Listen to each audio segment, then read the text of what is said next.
Hi, and welcome to Danny After Dark. If you're new here, make sure to like and subscribe so you don't miss a notification or a new episode. Tonight is a book review, and I'm really excited to do this review because I've been sitting on doing a review of this book for quite a while, and I just wanted to get to it. It is by far, and yes, I will say it, my favorite Dr. Michael Baden book that he has ever written. And when I do my review and kind of go through what the book is about, I will give examples as to why. And at the end, I will give my kind of final thoughts on why I recommend y'all should read this book. So I got my cat Tuca in here tonight, but just Tuca. So I don't have to worry about him jumping up on the keyboard or knocking down anything. He's a good boy. So yeah, he's staying with me tonight. So all right. So for those of you who are not familiar with this book, I did put the thumbnail of it, but it is this book, Dead Reckoning, The New Science of Catching Killers by Dr. Michael Baden and Marion Roach.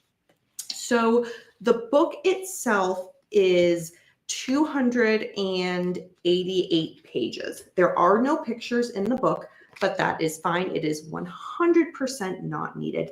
Some of Dr. Michael Baden's books do have some photos, but this one does not. And honestly, no worries, because it is so descriptive that you really do not need any pictures in this book.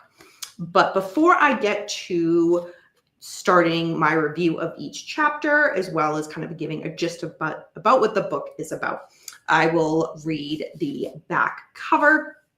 As you all know, I have typed that out just so I can read it on the screen a bit more easy. This will give time for a little, more people to kind of trickle in tonight. So what the book is about, according to the back cover, is for most people, the forensic sciences are something reported on the news when a crime is solved through DNA evidence or used as a plot twist for television shows. But beyond the crime scene tape and the doors of the morgue is a world never seen by the public.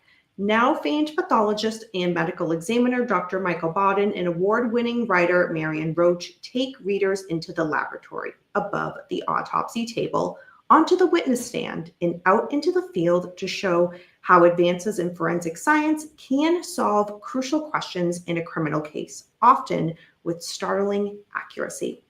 Baden and Roach reveal how a key clue to the killer of Nicole Brown Simpson was lost when her body was moved to the morgue, and why the JonBenet Ramsey case can never be solved. They show how no clue is too small to be analyzed, and no case too old to be reopened. Full of behind-the-scenes drama and surprising revelations, Dead Reckoning is a fascinating book at how forensic science is changing the way we convict the guilty and free the innocent. I will say that is 110% spot on. I like how right away in the book cover here on the back, not only does it say, here's exactly what we're going to be talking about step by step, but also giving examples of some of the more well-known cases like Nicole Brown Simpson and JonBenet Ramsey. And unlike some other true crime books where sometimes those names are kind of put as what will be talked about in the book, but maybe they really only get like a paragraph or a page at most, this is not the case with this book. Dr. Michael Baden, the examples that he gives, he goes really in depth with each example. So he's not just throwing out a case name just for the sake of saying, all right, I'm going to put this out here because the reader will know it. And then I've done my part. Let's move on to something else. No, he does an excellent job in reviewing what he's going to be discussing and then bringing it into not just a case that people know, but other cases that, at least for myself, I didn't know about some of them, but he did an excellent job in comparing them to the similarity of other well-known cases or crime scenes. So again, the back cover, the way the book is described, 110% spot on. So before I start to dive into each chapter, go ahead and see who's here tonight. I know it is, Monday, back to the work week. And I'm not expecting, a lot of people in for the live chat. Monday after a long holiday weekend, especially if you're here in the States, it's a little bit tough. It's a little bit tough. So if anybody is watching on replay, by all means, if you have any questions as I'm going through this, please let me know in the comments. And of course, for those of you who are here tonight watching live, thank you for being here. And I look forward to discussing this with you and answering any questions that you might have. So first and foremost here tonight, James Watson holding it down. Hello, hello. Yes, I'm the #1 crown parent. I saw that you messed that up, but good catch, good chat, good catch. Hello, James. Hi, Kane. Hope you're doing well. Let's see. Hey, putting water in your kettle helps when you're making tea just a little bit. Well, thank you for sharing that, James Watson. Thank you. I think we can all have that now and go forward with the night. So each chapter in this book gives case examples as well as goes over what the specific topic is of that chapter. And when I do book reviews, I typically don't say chapter 1 is called this, chapter 2 is called that. There's no need for that. But in this book, there is, because it will tie into what the whole focus of that chapter is. So for the sake of this book review, it is absolutely relevant that I do that. And I think as the book review goes on, you will see the importance as to why I'm doing that for this book. So chapter 1 right away starts with the autopsy. So a bit about what Dr. Michael Baden and Marion Roach describe with the autopsy is they give the steps of when a body arrives at the morgue. A lot of that begins with unzipping the body bag, the importance of smell during an autopsy. For example, a forensic pathologist, medical examiner needs to be able to smell things such as alcohol, cyanide, etc. The book also goes over rigor mortis. I know we hear a lot about that in cases when we're kind of hearing it on the media, other YouTube channels, or even podcasts nowadays, or even on the news. But Dr. Michael Baden goes into detail of rigor mortis and gives the reader a bit more understanding of that process. So he talks about how body temperature falls typically 2 degrees Fahrenheit per hour for somebody who is deceased. The different places that body tags will be placed on the body is reviewed as to why that occurs. Identification of the body. And the big thing here is don't always go by the ID left at the scene, because it will not always match with the person that is there in front of you. So I wanted to take a quote here from this chapter that I thought was very important. And it is, quote, "Look and see, talk and record. Walk around and around the body, touching only what is necessary, having a look, poking the skin on the bloated face to see if there is slippage, or the separation of the outer layer of skin from the inner layers. There is some, meaning he's at medium decomposition. The skin seems almost ready to tear. Holding the dead man's hand, looking at the hands, getting it down on tape in precise detail, so no one can question what was there and what wasn't. All of this is important," end quote. I thought that was very, very capturing of at least myself as a reader, because you see Dr. Michael Baden doing that. You don't just, read these words on a page. Like, I can envision him doing this during an autopsy. And I think the way that he goes through a lot of this book, and I feel I'll be able to convey that as the chapters go on. You're not just reading words on a page. It's so detailed in this book that you're seeing it. You can actually envision what is going on in front of you. But I will say, if somebody's like, wait a minute, maybe this is a bit too sensitive of a topic where I don't want to envision it, it's not overtly. So even if that's not your thing, you will be okay with this book. I promise. Hi, Tish Chabikino. Welcome. Good to see you. Hope you're doing well. I'm excited to do this book review, Tish. I am very, very excited.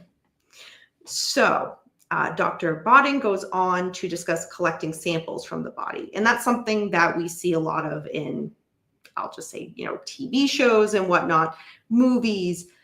But he goes through it a bit more in depth than, say, CSI would on TV. That will contain fluid collection, envelopes for scraping hair, swabs with corresponding containers to protect them from contamination, tiny envelopes that hold individual hairs, fingernails, fibers, vials that would hold blood and hold urine, or just an example of some of the things collected from the body. Clothing being removed from the body, it happens piece by piece, and each is placed in a bag with the time marked, because each piece of clothing could contain more evidence. And finally, the observation of the body for any markings. For example, birthmarks, tattoos, piercings, things like that. So that's a bit of a summary of what is discussed in chapter 1, which is autopsy. Next, the book goes to chapter 2, blood. And it says, most people usually say that blood was shed or spilled. The reality of a crime scene, quote, is that while it may be sprayed, spattered, dropped, transferred, projected, cast off, or gushed from one person and may soak onto another, it is neither shed nor spilled from the human body. Blood loss is more active than that, and that is due to the heart, end quote. So up close, individual drops of blood is described as reading it like road signs. But as the viewer stands back and looks down at a whole pattern of blood-stained evidence, the picture broadens into something more like a map of the world. And the way it's described in this book is it's much more like a journey where there's a point of origin as well as a destination. And I found that description of collecting blood and, analyzing the scene just so beyond incredibly detailed. I had no idea. And again, I'm just kind of summing it up. He goes into a lot more detail. And this is the chapter that brings up the example of Nicole Brown Simpson. And it is done so incredibly well by Dr. Baden and Marion Roach.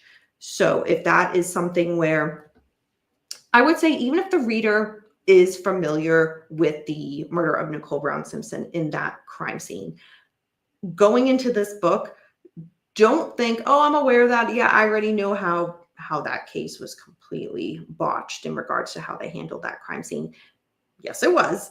But from Dr. Baden's perspective of looking at the kind of blood evidence, it just gives it a completely different look than a lot of other books on this case don't necessarily do, or they kind of just so gently touch upon it, but it's not maybe their field of expertise. So they just kind of touch upon it and then go back to, maybe more so the stabbings or whatnot, or of this particular crime. But this chapter goes really in depth into this. And again, it's a case that everybody's heard of, Nicole Brown Simpson. So the reader will get a lot out of this chapter. Again, chapter 2, blood. So chapter 3 is witness. And the book describes different type of witnesses: expert witnesses versus fact witnesses, civil and criminal trials and their witnesses. So the questions of a forensic pathologist deal with what are called the cause of death and how it happened. And it's so well stated here where there's no discussion of who did it. And he flat out says, I don't do that. That is not what I do here. That's not my job to decide. And that is a direct quote from Dr. Michael Baden. He says that's the job of the police, the prosecutor, and ultimately the jury to determine what happened. The medical examiner has certain options if no body is ever found, because we do hear about that too. We hear about no body crimes. And he talks about what happens when you go to declare someone dead without a body. And it's something that medical examiners are occasionally asked to do. The absence of a homicide detective from a murder scene, when that happens, it means that there is no one present who is skilled in knowing how to protect the crime scene. No one to poke around the story being told by whoever found the body.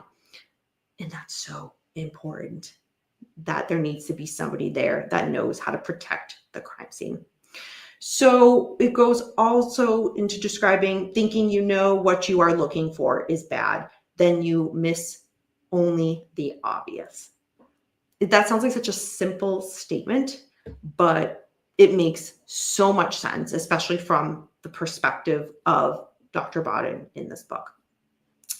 It describes that things get much worse when police officers assume that they are not dealing with a homicide. Therefore, they are not supposed to be scouring the place for evidence. And when that happens, a lot of the time, they step all over the crime scene. And what happens when they do that? It gets contaminated. When it comes to testifying, it is also important for an expert witness to review in detail all of his or her findings and opinions with the attorney. No expert should go into court without sufficient time to talk through the case with the attorney who calls him or her to the stand. Often, however, he says this just doesn't happen. This is especially the case with medical examiners working for large cities. And he goes on to describe this kind of timeline, and I didn't really necessarily have an awareness of that timeline until reading this book. And then there are other books by other forensic pathologists or whatnot, where by the time they mention that in their book, I'm like, I already know that. I already know that because of Dr. Michael Baden. So let me explain what that is. So an autopsy that is performed today, for example, on a man hit by a city subway may not go to trial, for example, 5 years, during which time that doctor has performed or overseen many other autopsies. And depending on where they live, if it's a big city versus a small town, there's going to be hundreds and hundreds of autopsies that are performed in between that time. So, as the book says, imagine hundreds or thousands of autopsies later, the doctor is called by the city's council and told to be ready to testify without ever having discussed that matter tomorrow. So yes, you get that call saying, you got to come in and talk about this tomorrow. A case that happened 5, maybe more years ago. And you've done hundreds or thousands of autopsies in between. Kind of interesting. Kind of interesting. So there are, what we come to learn, 24 specialties in medicine. Within each specialty, there are subspecialties. The book will go a lot more into what those are. I could probably do a whole episode on those 24 specialties in medicine, but I will leave that for you, the reader, to get more information on when you read the book. So lastly, in regards to this chapter, just because evidence exists does not mean that it will find its way into court. In this country, we leave it up to the presiding judge to decide what the jury should hear in the so-called admissibility of evidence. So very interesting fact for that. And the example that is given in this chapter is Jimmy Hoffa. So that was a really cool kind of blast from the past case to review, because think about it. That is probably the biggest no body crime scene that Dr. Baden could use as an example. So spot on for choosing that example. So relevant. Everybody's heard about Jimmy Hoffa. So it was very interesting to then tie that to what Dr. Baden was talking about in regards to a no body crime scene case. So again, that was chapter 3, witness. Chapter 4 is inside. And that talks about, you guessed it, the order of organs, arteries, etc., all being examined. So in regards to when an incision is done, it is called the Y incision, but it is really more of a U shape with a tail. So Dr. Michael Baden describes it as hand to glove, glove to scalpel, scalpel to skin. Quote, I've done it 20,000 times. And over the years, the 3-pointed Y has morphed into a 2-movement U, end quote. Of course, there are other types of incisions, but the Y one is the most popular. It allows you to lift up and pull back the skin with ease. Also, it sews up very well. I do not know that from personal experience. It was said in the book, promise. Scalpel blades are very sharp, but they dull quickly when cutting through bone, cartilage, and tissue. The blades are disposable and will be changed 3 or 4 times per autopsy to keep the edge. I had no clue. No clue. I had just presumed that it was 1 scalpel per autopsy, but no, going through 3 or 4 blades per autopsy. That's it. I had no clue. No idea. Hi, Karen Diamond. Hello. So looking forward to reviewing this book. So thank you, Karen Diamond. So for those of you who are not sure what Karen's referring to, I just posted a picture on a post of my cat, Leia. I put down a different true crime book that I'm reading. Couldn't find the book. Of course, it was right where I left it. But I go back to find it, and there's my cat, like right there, paused to it. So I was like, oh, okay. Yeah, I'm definitely teaching my cat some not so good things here. So, but that was the picture of my cat, Leia. So thank you, Karen, and hope you're doing well. So back to the insides. So what had functioned perhaps in regards to the inside of a person's body just the day before as a closed system, a human life, it's now laid open before an investigator, ready to be examined. No one else has this privilege, and is indeed the privilege of the person to be that person to do the examination. It allows the search through the body for clues and to the cause of death. Being the one person requested to do so by the family or required to do so by the state puts the medical examiner in a unique position as a doctor. And he says, we must respect that request to find out everything that can be determined and then to speak up for the dead. And we must respect the process and the decedent. The body is sacred and entrusted to us, albeit very briefly. That tone is reflected throughout the entire book, I will say. Dr. Baden is like, yes, it's a job, it's a profession, but it's not just that to him. Like, you really sense the pride behind his work, the wanting to do just and to do right by whomever is on the autopsy table in front of him for whatever reason they are there in front of him. And it does not matter who it is, man, man, woman, child, older person, race, religion, nothing matters. He gives the same respect to each individual who is on his autopsy table as the person he did before, and will so to the person after. And I want that just to be reflected and made a point of here in this book, because you really, as the reader, feel that. There are some true crime books where you just are kind of going through the motions, reading through, okay, here's what the author's talking about. We're just moving chapter by chapter here. But you can tell that Dr. Baden puts pride in what he does, in every step of what he does. And I more so felt connected to it in this chapter. And I wanted to make sure I put that particular paragraph in there because it really grabbed me as a reader. So I just wanted to share that with you guys as well. Hello, Judas Bruce. Hello, good to see you. Hope you're having a good evening. So you came at a very good time. So in regards to cases of suspicious or unnatural death, however the body falls within the jurisdiction of the medical examiner or coroner, and an autopsy may be performed without the permission of the family because it has been determined that the needs of society outweigh the needs of the individual. So let's think about that for a second. So we think of sometimes where it is the family's call and what happens during an autopsy. Sometimes that is the case.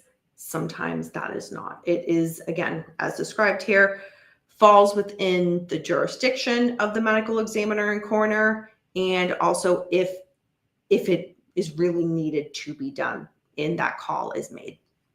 So as Dr. Baden describes, when I come down to the autopsy room, I have to make a decision whether or not the body presents enough problems and whether there are enough circumstances surrounding the death to require me to do an autopsy.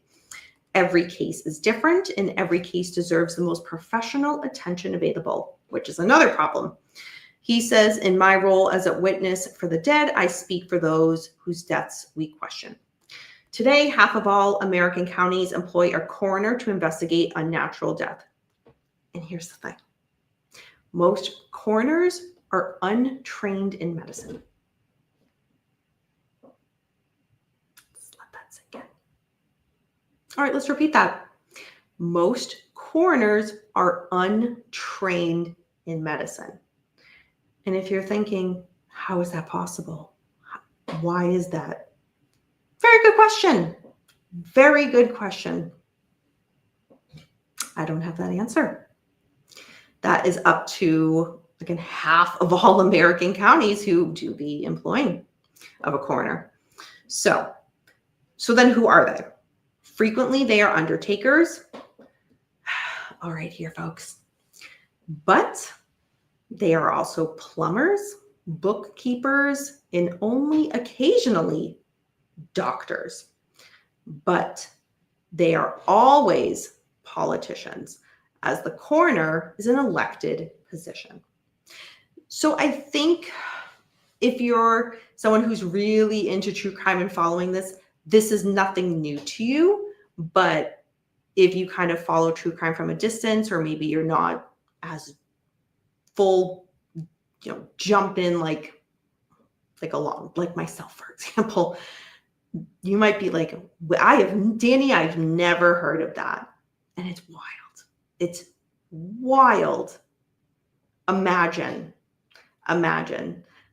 It's political. It all comes down to political. But then when you think about it, it's not like it's political getting a doctor in that position as coroner to investigate. No, that's only on occasion. It can be any profession. Any profession. So even you, James Watson, it could be you. So, yes, you, hon. So the other half of our counties employ medical examiners for work in regards to them all having to be physicians. So if you're thinking, wait a minute, isn't that the opposite of what you said? So they have to qualify in most jurisdictions. The thing is, you have to also be a citizen of the United States and be over 21 years old. So again, there's the half of you don't have to be a doctor, and the other half where you have to be a doctor, medical examiners, and physicians. So that's where the break is, 50-50. Approximately. Hi, Tony. Good to see you. Hope you're doing well. Yeah, I got Tuka here tonight. So as of the writing of this book, fewer than 400 are full-time forensic pathologists, physicians with extra training in determining the circumstances of death and explaining them in a legal forum. Hey, you're still here. Well, thank you for clarifying that, because yeah, you could, I know you're in Canada, so it's a bit different for you. And James, it actually makes me wonder what the criteria is for where you guys are for your country versus here in the US. But it's good to know that if you did come to visit, you're like, you know what? Nope, not for me. Moving along. So, as Dr. Michael Baden says, quote, every time we open a body, we are a private witness to all the things done to it: alcohol consumed, sexual habits pursued, children born, or the reasons no pregnancy came to term. Exercise habits show up in the musculature and bone density. Drug use, family problems, line of work, and domestic violence. We compare what we see against what is normal and note it all, end quote. Goes on to discuss most deaths that end up under the jurisdiction of the medical examiner turn out to be natural deaths. The person just died unattended. So in that case, you do have to investigate because any foul play has to be ruled out. But again, for the most part, natural deaths. You do what you do and you do what you need to because that is what the dead deserve. But you don't do more than what is necessary because that is also what they deserve. The autopsy report is transcribed, typed up from notes. For Michael Baden's purposes, he talks about the notes that he made into a tape recorder. Quote, I wait until the end of the exam to record my findings. Unlike some medical examiners, I don't say much during the dissection, weighing and observing. Things are sometimes not what they first appear to be, end quote. The dictation of the findings becomes the autopsy report, one of about a dozen documents that a medical examiner's office may generate on every single case. Others include the notice of death, which records when the case was first called in, and of course, the death certificate. The case examples in this chapter are Jean-Benet Ramsey, as well as John F. Kennedy. So again, that is chapter 4 inside. And those case examples, so spot on, especially in regards to JFK, because Dr. Michael Baden has in several of his books touched upon JFK in his autopsy. And he's not just going along with, oh yeah, it was done right and everything. No. So I know right now we're in a bit, there seems to be kind of up and down in regards to interest in the JFK case. And I mean that respectfully in regards to, there are some people that is what their main focus of study is 24/7 because there are still so many questions, understandably. In regards to what I see kind of going through social media and whatnot, I feel like the case kind of goes up and down. And right now it's more of it's up in regards to interest.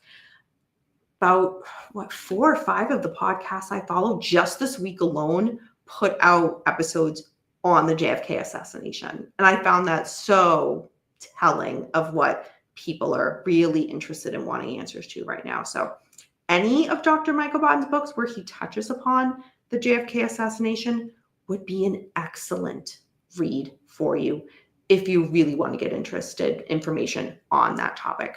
And so if you're going to get this book anyway, you're going to get that. So next chapter, chapter 5, and it's just simply titled Henry.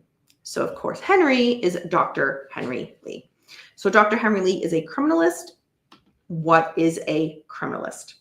That is involving everything from initially recognizing something as evidence to collecting, preserving, identifying, and individualizing and evaluating that evidence. It also includes reconstructing the events of the crime based on the evidence analysis and the interpretation of patterns at the crime scene. Quote, never waste time, end quote. So Dr. Henry Lee knows all he can about everything from blood, bugs, ballistics, toxicology, accident reconstruction, jurisprudence, to name only a few areas of his expertise. The book goes into a lot more of his expertises. I'm not sure that's even a word. Expertises. If not, it is what it is. But that just gives you a brief overview. So if you're thinking, even with those alone, he does a lot. Yeah, Dr. Lee does a lot. Hi, Capone. Welcome. What about a paleontologist? So why don't you put a pin in that question for now and have me get through the rest of the chapters, because Capone, it may be brought up. And if it's not at the end, we will get to that, I promise. But I hope you're doing well. James Watson. To become a pathologist in Canada, you need to complete a medical degree followed by a residency in pathology, then obtain certification from the Royal College of Physicians and Surgeons of Canada. That is incredible that from what you're saying there, that your country, so Canada, requires all of that compared to some counties here that it's just who's voted in. That's fascinating. I had a feeling your country's requirements were going to be a bit more strict for the better. But thank you for putting that in there. That is very good to know. Dr. Baden was great when he would go on Red Eye. Dr. Baden has been on so many television shows, documentaries. Like, if you're thinking, I mean, I know his picture's here on the cover, and it's a tiny, tiny picture. Guarantee at some point in some documentary someone has watched, you've seen Dr. Baden on it. Guarantee it. Guarantee it. So in other words, Paul can't apply for it. Damn, James Watson. And I say that, but it's for the best. It's for the best. All right, so back to our friend Dr. Henry Lee. So again, he has a lot of areas of expertise. Dr. Lee does a lot of speeches to various audiences. Get this, his record is, at the time of this book publishing, 17 talks in one day. He carries several of his 20 different slideshows in his car trunk at all times. That is insane. Insane. So I just gave you guys a little bit about this chapter, chapter 5, Henry, on Dr. Henry Lee. It goes way more into detail on his career, how he was, brought up as a child, and what kind of led to his education and then career going into this. So very fascinating, very, very fascinating that Dr. Baden took so much time in this book to go over that, because it's so relevant to who Dr. Lee is and how he performs the jobs that he does, and he's so known for them. So again, that is chapter 5, Henry. So Tish, Kino, I printed a bunch of celebrity autopsies and put it in a binder. They're ultimate and nosy, but they're fascinating. You know what? I ain't mad at it. I ain't mad on it. There was, I remember when I was in, was it high school, Tish? There was, I was thinking middle school, high school. It's definitely high school. There was a website that so many of the students, like during the computer hour class, it'd be one of those, like, someone would be able to like type it in and everybody would go over and be like, look at this, look at this. I want to say it was at the time, I don't know if that website still even exists, but it was something like Celebrity Morgue, like celebritymorgue.com or something to that effect. And it was, I remember photos of different celebrity or politician, like JFK, for example, was on there, different autopsy photos, and it would kind of give a description of them. But again, where everybody's in high school, like, I feel like nobody's paying it, unless you're someone like me who's just always been into true crime and been the weird one, always into true crime. Everybody else was more so like, oh, look at the morbidity of those photos, where I was a bit more interested. Like, that didn't bother me per se. It was, I wanted to know the details behind it, like what happened to them to get there, because again, every different thing tells us a different story. So I don't even know if that website exists anymore, but yeah, what you said just kind of reminded me of that. It really did. So again, going on to the next chapter off of Dr. Henry Lee, that is chapter 6, which is scenes. So very clearly upfront, he says there is no substitute for visiting and working the scene. And that makes so much sense, right? On the table, we read what we see. At the scene, we poke around. And all of that helps us decide whether the death is natural or unnatural and whether an autopsy is warranted. The book goes on to describe as well, material that may contain DNA is collected at the crime scene. In regards to a lot of the things that we kind of briefly talked about earlier in the earlier chapter, blood, semen, saliva, and hair torn from the scalp are the main substances that is looked for that can help solve the crime scene immeasurably quicker. When DNA testing is done quickly, it can result in a quick confession. In regards to, he says, we may not hear about these cases because they never go to trial. And that makes sense, because the medical examiner, forensic pathologist, they're not there through every step of a lot of these, because like he says right there, he's there to do his job maybe he or she, 5 years later, they get a call, hey, you're going to court tomorrow to talk about this case that you did 5 years ago. Yeah, you've done like hundreds, if not thousands of autopsies in between. So get prepared. So you're not following what's happening to every case, every person. It's just not possible. It's not possible. So that's such something to keep in mind. Also, the kind of DNA testing that is done can link seemingly unrelated crimes to the same perpetrator and generate leads at the beginning of an investigation.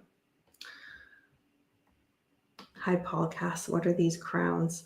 Oh, that's a YouTube thing, Paul. Yeah, YouTube keeps... Okay, I have StreamYards up. Let me pull up. Yep, there it is. Okay, so what we determined last time was the crowns. It's something YouTube's now doing where it's kind of like the more comments you put, the higher up in number with a crown that you get. Yeah, so see, Capone's right there. Like, yeah, I'm number one. I got number one because Capone's always here, being a friend. Unlike you, Paul. So yeah. No, Paul, it's wild because within like the last 2 weeks, things keep changing. Like one day it will be crowned, one day it wasn't. One day there was all these extra numbers on everybody's handles, and then except for Capone, which was weird. And then the next time I went live, that was gone. So YouTube, if it ain't broke, don't fix it. But yeah, it's crazy. It's crazy. And it's unnecessary.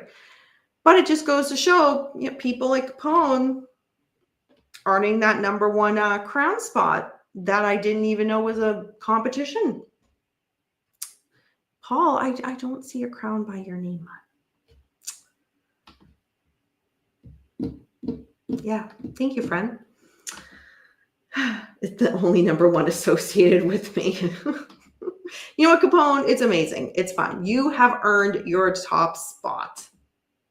So, yeah, Paul, you can be here for this episode. I think we've gotten a lot of the stuff that I think you're good. I think you're good. So just a heads up. All right. So back to collecting DNA from the crime scene. Again, as we have discussed, it can not only tie to who might be responsible for the crime at hand, but also link genetically to other crimes that have been committed that weren't necessarily tied to the one that the medical examiner is specifically working on. So DNA by far is the most distinguishable difference from person to person. Because of that reliability, jurors are more often influenced by DNA results than by more what is known as traditional evidence like fingerprints, handwriting, or even eyewitnesses. But I will say, kind of as the years have gone on, eyewitness evidence, while yes, it is still important, it can also not be accurate. And we've seen so many cases where well-intended people just get eyewitness testimony wrong and the wrong person gets put behind bars. So it makes that sense. That's something like DNA that is a bit more concrete. It's harder to argue. It's harder to argue that.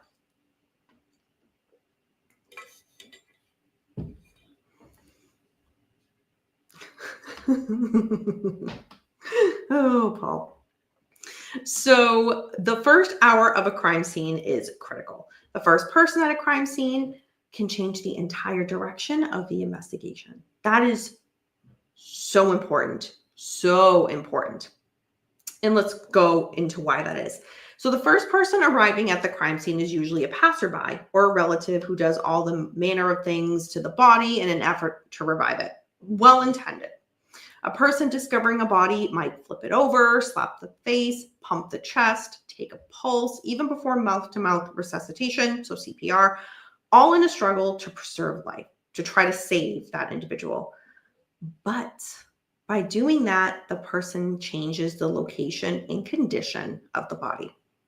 All too often, however, when the police arrive, the lowest ranking and least experienced officer is assigned to set up the perimeter protecting the crime scene. So right away, we all kind of see how, wait a minute, that's not for the best. An experienced crime scene investigator knows that the first hour of a scene is critical, and that in those 60 minutes, the evidence can either be protected or destroyed. It all depends on the perimeter that is established.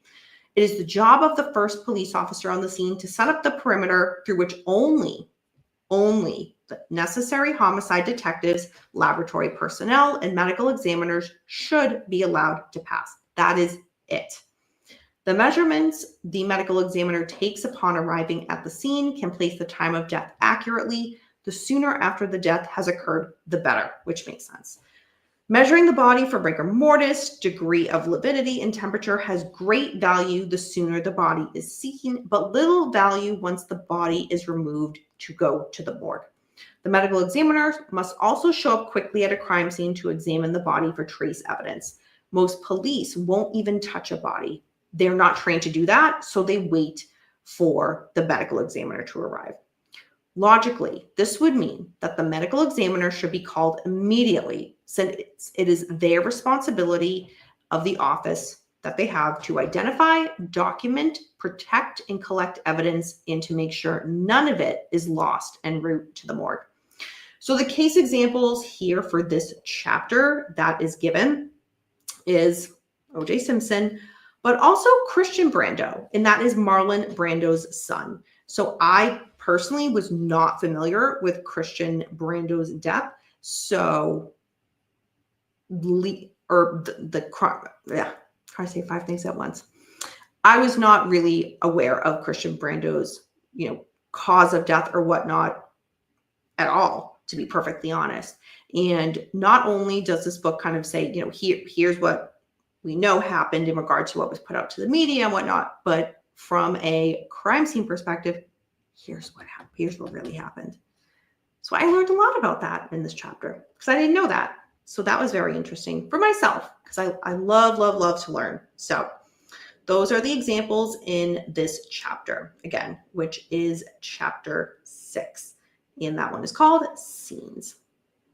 So the next chapter, chapter 7, is bugs. So not my favorite.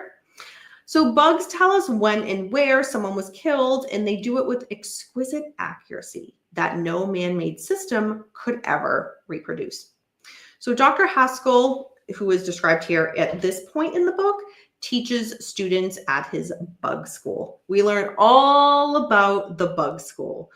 On the one hand, I'm like, ooh, that's kind of icky. But on the other hand, I'm like, that's really cool. Like, I want to visit. That's really cool. I'd still probably be icked out there, but it's really cool. Well, a few of you just popped in. Hello, Wolf. Good to see you. PJ, hello. Hope you're both doing well. Capone, get him. So, yeah, bug school. So Dr. Haskell's lab has thousands of bugs in various stages of life and death. So what he teaches his students is he allows them to work backward from a known time of death, then observe, collect, and analyze. There are methods for collecting bugs directly from a corpse. That is described in this chapter. I really don't think I could do it just.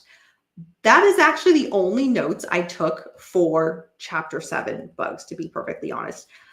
It was so well written, and it's like, even though I read it and I'm like, I get it, I follow it, it makes sense. When I went to do the notes, I'm like, I don't sound like I know what the heck I'm talking about here. So I kind of just wrote the minimum. Again, a lot of the book goes all over Dr. Haskell and the bug school, and then all of these different methods for collecting and observing bugs. So if that's something you're into, you're going to love this chapter. Love this chapter. So we'll leave you with that. So chapter 8, exhumation. So there is always an argument, and it makes sense, right, of whether to exhume or not exhume a body. Once a body is interred, the common law doctrine of the sanctity of, I'm totally going to butcher that word, sanctity of sepulture. Oh my God, I can't even pronounce it. Gives greater weight to the right of the family to prevent disturbing the dead. And that makes sense. Exhumation is a painstaking process, and that begins with the ground, just the basic ground that the person is buried. Soil samples are taken to ensure that elements in the earth, such as arsenic, can be identified so that any minerals that seep into the body are not mistaken for cause of death. I had no clue that they took samples of the soil. It makes so much sense when they lay that out, but yeah, that's very interesting that there's all this work prior to a body being exhumed. So the example that is given in this book is actually an example that is in a lot of Dr. Michael Baden's books, and that is Medgar Evers and his exhumation. So I was already familiar with this case because of Dr. Baden's other books, but if that's one that you're not familiar with, I will just give a little bit of a background on who he is. So on June 12th, 1963, Medgar Evers was shot in the back while leaving his car at his family home in Jackson, Mississippi. He was 33 years old, a civil rights leader, and a prominent official in the Mississippi NAACP in charge of voter registration. Investigators at the scene recovered the rifle that had fired the bullet. It was found in some bushes about 100 yards away from the Evers house. The rifle was traced back to a man named Marion Roach, and it retained his palm print. 2 trials occurred. In both times, it resulted in hung juries. So think about all that evidence that they have. 2 trials, both hung juries. Almost 30 years later, an assistant district attorney brought Dr. Michael Baden up to date on the Evers case, as they were considering reopening the case. But in the course of doing so, investigating, they realized that the autopsy report was gone. It was completely missing. So they needed to determine the cause of death when re-looking at this case. And they wanted, so those who reopened it, wanted Dr. Baden to tell them if, without the original autopsy report, could that be established? So in the book, it goes on to describe that Dr. Baden told them that even after all these years, there should be enough skeletal remains present to reconstruct the gunshot wound if the bullet had struck bone on its way in or out. The bone would reveal the bullet's trajectory, which is what a prosecutor would need in order to show the jury the cause of death. So speaking to the family, they gave their permission to exhume Medgar. When the casket was opened, they were shocked because they found that he looked as though he did the day before he died. Keep in mind here, over 30 years had passed, and he looked like he was just put in the ground yesterday. So if you're wondering how is that possible, we'll get to that. So Medgar's hands lay over his abdomen. Pine needles that had been placed in the coffin with him were still green. His Masonic pin, hat, and apron were intact. They saw evidence of the previous autopsy, including the Y-shaped incision, as well as the incision from ear to ear at the back of the head. They saw both the entrance and exit wounds of the bullet and were able to photograph them and reestablish the bullet trajectory. But the x-rays proved most critical to the case of relooking at it. They showed fragments of the bullet, and that had been broken off when it struck the 5th rib on the way out of the body. In fact, the x-rays showed a wide area of small fragments. So in the end here, what do they have? There was enough information on the cause of death to allow the DA to proceed with the reindictment against Marion Roach and bring him to trial. Again, 30 years later. In 1994, he went to trial in Jackson, Mississippi for the crime he thought he had gotten away with for 30 years. After the trial, some of the jurors were heard to say that the bullet fragments and autopsy photos had made Evers a real person for them and not just a historical figure. Perhaps this is why Marion Roach was finally convicted, found guilty of murdering Medgar Evers. So, I know I kind of teased out there why and how was it that he looked the same 30 years later than he did. It all went back to the original autopsy that was done in the amount of embalming fluid that was used. And the book goes into a bit more detail as to why that was done at that time. And when you read into that, you're like, okay, that makes sense why at the time they did that. They did not know it would preserve the body in the state that it was for as long as it did, which is incredible. Incredible. So, yeah, that's an interesting one. That was a very interesting one. No vampire. Sorry, Capone. Right. Right. Yeah, this is not a unique, James Watson, thank you for bringing that up. This example that Dr. Michael Baden gives, I mean, this is one where he worked, so he gives his expertise on that. But it's not the only one that, I mean, it's not terribly common, but there are other, exhumations that are done that, yeah, for decades later, we hear from re-examining the bodies that, yeah, they look pretty intact for the amount of time that has passed, which is just something that's incredible. So yeah, thank you for bringing that example up, James. Was grossed out one day when I found out a fly laid eggs in a small stuffed animal toy of mine. Yeah, as a kid, yeah, that would be kind of freaky. Unless you're into bugs. All right.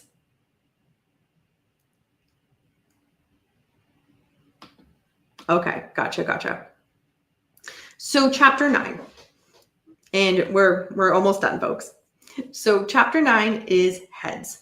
So we get to hear quite a bit of detail in regards to information of the bones that make up the head and the face of a person. Sometimes identification can be made from teeth or DNA, but those require a match with a specimen on file. Sometimes the only alternative in the search for identity is to rebuild something that looks almost lifelike. Sometimes rebuilding an identity begins with a fragment of a tibia, a pelvis, or a hand, but any investigator will tell you it's a lot easier if there is a head. The science of forensic dentistry is one pattern of recognition. So Capone. I'm going back to paleontologist. So not 100%, but I think this chapter is going to get the closest to what you are looking for in regards to your question. So the science of forensic dentistry is one that goes by pattern recognition. So much like the example that it gives is much like fingerprints, tire prints, blood splatter, tool marks, teeth leave patterns or impressions. They are different kind of impressions, of course, but comparable. And there is a well-known example of this that I think a lot of you are thinking right now, and let's hold that thought and we'll get to it later. Because right away when I started reading this chapter, I'm like, oh, I know the case that did this back in the day. And so that was already in my mind, but we'll get to that at the end of this chapter. So other parts of the head tell other stories. So sometimes there are questions that can be answered only by analysis of the most slender forensic evidence the head provides, which is the human hair. When a facial reconstruction is needed, it will be the job of a forensic artist to get the angle just right. Only then can he or she begin working with the skull. The book goes on to describe how much intimate work is done in a solitary office by an artist. They work in 3 dimensions, trying to regenerate a human identity. The artist will place the skull on a special work stand that allows the skull to be tilted until it is situated. So much of what makes us appear unique in depth of our tissue over specific points on our skulls. The human facial tissue is so important because it depicts points that have been studied and collected over the years using methods ranging from things like needle insertion into the dead, which eventually proved less than precise since the dead are lying down. So there was that. Also to the use of sonograms on the living. So these sites are known as what's called anchor points. The forensic artist will plot out those points on the skull using rubber erasers that approximate size of those found on a number 2 pencil, which are cut into the individual anchor points, depths, and glued directly to the bone. As I'm saying this right now, I know what you're thinking. There's a lot to this. And you're 100% right. There's so much more to this, so I'll just give a little bit more of a description of this. What came to mind for me was at CrimeCon the last 2 years, there was somebody there who had their own booth, who this was what they were doing. There was a case that needed a skull and a facial, reconstruction, and the person did that at their booth the entire CrimeCon weekend from start to finish. So at the end, there was what looked like a skull, a head that could be recognizable to try to get a case solved. It was incredible. And me even explaining it does not do it justice. I hope that guy is going to be at CrimeCon again this year, because it was just incredible. Like each time in each day you walk by his booth, he was that much further along. And there were people that would just stand there and watch for hours because it is so detailed and incredibly in depth watching him do the work he did. And this just kind of reminded me of that as well. So in regards to, artificial eyes. So artificial eyes get placed in the skull's sockets centered at the proper depth. Again, to make the head look more lifelike, that it could be recognizable. So various measurements will be made to determine the thickness of things like the nose, the length and thickness of the mouth, even the geographic location of where the deceased lived and the details of his lifestyle. So some examples here, if you're thinking, what does that mean? Sun exposure means tanning of the skin, smoking caves in the sinuses, missing teeth sink in the cheeks, all show up in a face, in that stuff that needs to be factored in to the reconstruction. Aging also causes changes to the face that may make somebody appear, this is how it says in the book, unattractive and are governed by gravity. Ears and chins lengthen, but dimples always remain in place. The mouth sinks, flesh hangs. It's just basic human nature, right? So what is used as well after reconstructing the head is wigs. So wigs fill in for the hair, glasses supplied if needed, and after much work, there will be a face over that skull. And again, the book describes, and it's an exacting and meticulous science process. 100%. So the case example that is given in this chapter of the book is Diana, Princess of Wales, which was absolutely fascinating to go back and read that. In regards to earlier at the beginning of the chapter, when it talked about forensic dentistry, being able to see the teeth leaving patterns or impressions, the first thing that came to my mind when I read that was Ted Bundy, because in Florida, they were able to get a warrant for his teeth impressions to match Lisa Levy, one of the Chi Omega sisters that he had bit during the attack. And they were able to match his specific teeth marks to the marks left on her body. So that's just one example. But again, excellent, excellent chapter in that. So probably does, but we don't judge here. We're all friends. It's all good.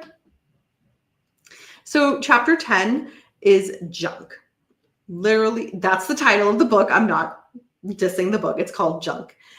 So there's a few quotes in here that I thought were very prominent. And one of them is, quote, "Much as I hate to admit it, the sad fact is that some forensic scientists do indeed fool a lot of people a lot of their time," end quote. Another quote is, quote, "In my line of work, I think most sloppy scientists are simply trying to please their employers, whichever side they are working with," end quote. So this is one of those chapters that when Dr. Baden talks about the concept here that I'm about to read you, it carried significant weight to him and his career when he was in New York and working way back decades ago, because he was not necessarily being thought of as a team player. It goes a bit into that in this book. I will say I'm blanking the title of the book, but I can picture the book with the black cover. He goes a lot into detail of what happened at that time in his career and ultimately what led to him being demoted. But it turned out to be a step in the end towards a better career for him. So I'll read the paragraph so you guys are like, Danny, what are you talking about? So in regards to the medical examiner, forensic pathologist, quote, they feel as if they are part of the team, prosecution or defense, and they want to be a team player when in fact their obligation as a scientist should preclude that. By becoming part of a team, they become advocates for that side. Whatever the motivation, when bad forensic science is done, justice is going to suffer. Someone is going to get away with something, murder perhaps, or the wrong person is going to pay for another's crime, end quote. This is where, again, Dr. Baden talks about where, his job is just the science and the science alone. And that doesn't always sit well with the prosecutor, the police, whomever, when they're just like, oh no, this is what happened, so be with us on this. And if he's saying, no, that's not what the science is telling me, that's not what the body is telling me, it can lead to a bit of friction, to put it very mildly. But yeah, we do hear about that with his career in this book, which sucks because, as he talks about, what did we talk about earlier, guys, that it's his job, or the medical examiner, forensic pathologist's job, to speak for the dead, to be their voice, to do what they need to do for the autopsy, but not too much. Respect them, give them dignity, give them, the answers of what happened to them. And if you have, certain people saying, hey, don't be part of the team, go with this on this way, even though your evidence says otherwise, it's a horrible situation. So he goes on to discuss how bad science can happen in even the best of solid scientists, because none of the disciplines is immune to things like ego, habits, practices, needs, desires, ambition, zeal, or just plain stupidity of someone. So there is something called a Union of Concerned Scientists in Cambridge, Massachusetts, and they define junk science as, quote, work presented as valid science that falls outside the rigors of the scientific method in the peer review process. So right away, we're like, all right, hearing that definition, we can all think of something or a case that we're like, wait a minute. It sounds like, such and such a case. There might have been some junk science there. Probably. So technology broadens the question of junk. In the right hands, the software is a powerful tool. But if not in the right hands, the computer will generate images that are flawed. Software, it has the ability to provide a feeling for what probably happened at the crime scene by filling in sketchy evidence to yield an explanation. But is that misleading a jury or leading to an effective and fair conclusion? Could go either way, right? What juries can be shown is changing as fast as technology and judges allow. And as a result, juries will quickly come to expect moving, computerized crime scenes so much more now than back to when they were looking at wanting DNA evidence over eyewitness testimony, for example. So that's just a little bit of information on, again, kind of junk and junk science for chapter 10. So we are winding down, folks. Chapter 11. Reno. So what we hear and learn about in this chapter is a variety of things. So if you're wondering, what does Reno, Nevada have to do with this?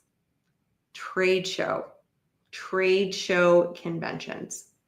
So think about it. Every type of profession has a convention for the most part, right?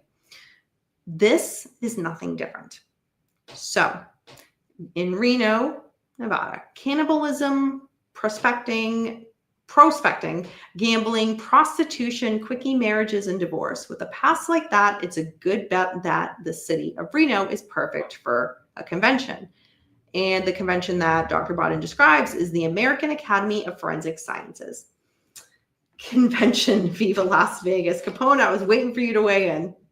So let me read this paragraph to you. It's a long paragraph, but it's long. And when I say it only talks about a little of what you can find at this convention, I'm going to finish talking through the paragraph and you're going to be like, Danny, there can't be anything left. Oh, there is. So at the trade show in booths here, what are displayed? New and improved toe tags, rib saws, autopsy tails, DNA collection kits, gloves, soil sifters, microscopes, digital cameras, body part recovery software, books, knives, scalpels, specimen slides, DNA databasing equipment, spectroscopy systems, lights to make human secretions glow in different colors in the dark, infection control products, felon databasing software, consulting services in forensic pathology, toxicology, anthropology, and DNA technology, digital evidence to document stations, spectrum light sources that reveal long-healed bruises beneath the skin from bite marks, fume extractors, metabolic disease screening technology, imaging and detection devices, genetic identity analysis products, barcode devices for chain of evidence integrity, DNA databasing software and hardware, latent fingerprint processing equipment, evidence and property tracking software, postmortem specimen packaging kits, and a full range of body bags. Just to name a few. That's a lot. That's a lot. Do you, Capone? So, and as you can imagine, like any other booth trade center, they give away samples. For some, the trade show doesn't really happen, meaning that the really good giveaways are the ones that are kept under the desk, and they don't come out until a certain individual arrives at the convention and goes to the booths. Who is that person? We talked about him earlier. Dr. Henry Lee. When Dr. Henry Lee walks through, what is said in the book here is the booth attendants haul out the good stuff, higher quality t-shirts, stuffed animals, ergonomic squeeze balls in the shapes of various human organs, and whole rolls of neon crime scene tape, for example. The items are shoved into his hands and dropped into his bag while salespeople throw their arms over his shoulders, snap his picture, and ask him to sign anything that they sell. So, very celebrity-like, right? So in regards to, besides the booths here, what do forensic pathologists and medical examiners learn at these conventions? So just to name some of the things that they would go and learn is there are compelling and competing topics as serial killer profiling, injury patterns, fingerprinting, hair and fiber analysis, Santeria and ritualistic writing, ballpoint pen ink analysis, drug use among tractor-trailer drivers, con men, DNA, digital analysis of bite marks, ballistics, death by a bang stick shark gun, forensic nursing, the aging of dried blood spots, DNA plant typing, finding fingerprints on crack cocaine, a suicide in New Jersey in which a man encased his whole body in a rubber suit and rebreather, self-inflicted stab wounds, kids in court, and the possible exhumation of George Washington to answer paternity questions. The book ends. The very last sentence of the book is, quote, "By the end of the week, it's time to get out of town," quote. Overall, I just threw a lot of information at y'all. So if you have stuck around this whole time, thank you. Thank you. And I hope you got something out of it. So in regards to why this is my favorite Dr. Michael Baden book, again, along with Marion Roach, we put this together, and why I like the book so much and recommend it that all of you read this book. I find it so much more detailed, where the reader gets a lot of different aspects of once a death occurs. Some of Dr. Baden's other books goes a bit into that, a bit into his past, his growing up, his education, so on and so forth. I think if the reader wants a more biographical background of Dr. Baden, he has some other books that do a great job on that. He doesn't get into this here, but it's not, this book isn't meant for that. So if somebody's more so not wanting a biography of Dr. Baden, but more so like the actual science, I cannot recommend this enough. I cannot recommend this enough. It is broken up into the chapters that it was, which I hope now by the end of the episode of this review, you see why I chose to say chapter 1, chapter 2 in each title, because it made sense in the way the chapters in the book is broken down. And it's broken down so simply for the reader to easily be able to follow along and read this. I will say this is a book where, for myself, it flowed and read so well that it's one of those books that I could sit and just read and read and read and read forever amount of time that I had free time to do so. Some books, you can't do that because you're getting thrown with so much at once, or more so, it's the way the author writes it, where you just kind of have to read a bit and then stop, let it sink in, maybe sometimes go back and reread some pages. This is written so well, it just flows, where you can just sit and read and read and read. But again, if that's something where someone doesn't have the time to just have hours to sit and read and get to that point, the way the chapters are laid out, you could easily read a chapter or two in one sitting and get a whole bunch of information and be at a good stopping place in the book. Also, I will say, in regards to why I liked the book, you get an understanding in each chapter of the critical importance of each subject that he goes on to describe and why that is crucial and critical to an autopsy. So he talks about all not only just the reasons why it's important, but also kind of weaved within that is when it doesn't happen properly, here's what can happen. And a lot of the examples that he gives in the book, some of them are examples of things that were spot on and done right during autopsies. But for the most part, they're examples where we all kind of know, oh man, no, it wasn't done right.